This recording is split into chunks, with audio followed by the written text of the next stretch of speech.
आमदार संदीप धुर्वेंनी संजय राऊतांवर टीका केली आहे। लाडक्या बहिणीला 1,500 मिळू नये हा मवियाचा हेतू आहे असं आमदार संदीप धुर्वे म्हणाले। तर ही योजना सुरळीत सुरू राहण्यासाठी सरकार सक्षम असल्याचंही धुर्वेंनी म्हटलेलं आहे आणि मवियाच्या नेत्यांपासून सावध राहण्याचं आवाहन त्यांनी लोकांना केलं।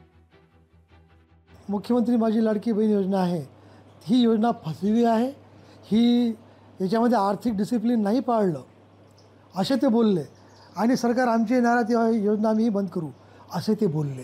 म्हणजे यांचा लाडक्या बहिणींना 1,500 रुपये दर महिना भेटू नये हीच या महाभकास आघाडीवाल्यांची इच्छा दिसते।